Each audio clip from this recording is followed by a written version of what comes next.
There is a new book that reveals a secret ingredient to a healthy life, and spoiler alert, it's already inside you. And here to divulge more on the subject is the book's author, Dr. Nathan Bryan. Good morning, Dr. Bryan. How are you this morning? Good morning, Elliott. Fantastic.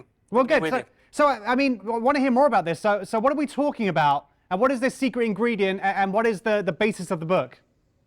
Well, it's showing the secret of nitric oxide. Nitric oxide is a molecule that's naturally produced in the human body.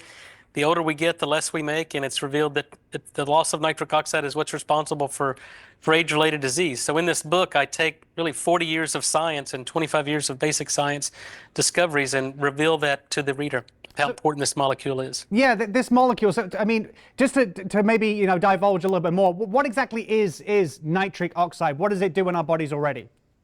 Well, it's a gas, interestingly enough. A Nobel Prize was awarded for the discovery of nitric oxide back in 1998. So we've known about this for decades. But it regulates things. It's a vasodilator. It dilates the blood vessels and improves blood pressure. It improves tissue oxygenation.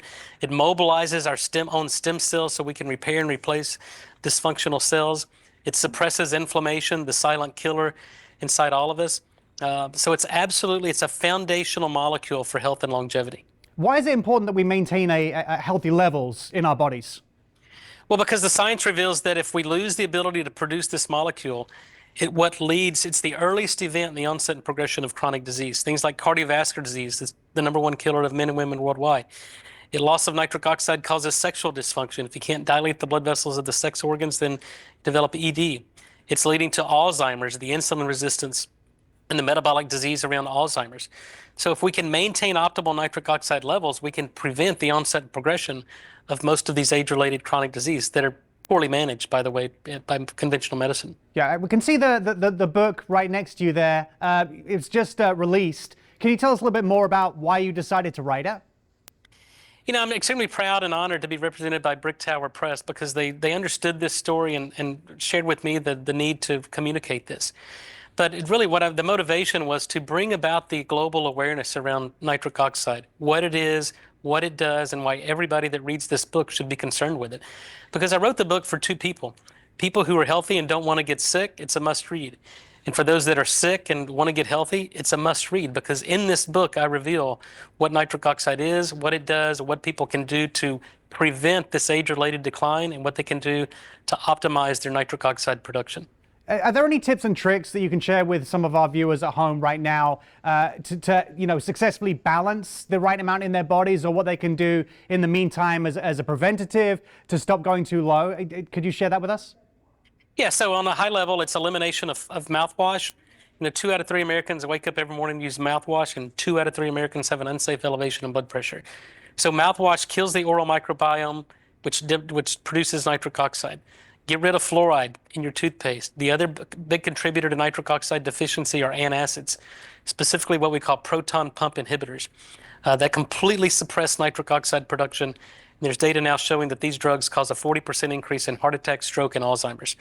So those are the simple things. Get rid of mouthwash, get rid of fluoride, and wean off antacids with the help of your physician. And then moderate physical exercise, a balanced diet in moderation, eliminate sugar, simple carbohydrates from your diet, and throw in some more green leafy vegetables. Are there any indications or signs where someone might be lacking in nitric oxide that they can look out for? Yeah, that's important. We have to rely on symptoms because there's no blood draw or blood test that tells us our nitric oxide levels. So if you develop sexual dysfunction, that's a sign and symptom of nitric oxide deficiency. If you've got a blood pressure of greater than 130 or 120/80, that's a sign of nitric oxide deficiency. If you have insulin resistance or metabolic disease, that's a sign of nitric oxide deficiency. If you can't walk up a flight of steps without getting short of breath or tightness in your chest, then that's an advanced symptom and sign of nitric oxide deficiency. So listen to your body. Our body talks to us all the time. We just have to listen, pay attention, and now focus on the restoration of nitric oxide. And that's all that I explain in the book. Dr. Bryan, thank you so much for your time this morning. Thank you, Elliott. I refer people to nathansbook.com to get the book. Yeah, The Secret of Nitric Oxide, Bringing Nitric Oxide to Life by Dr. Nathan Bryan is out now, and you can learn more about Dr. Bryan, the book, and how to order yourself a copy by visiting nathansbook.com.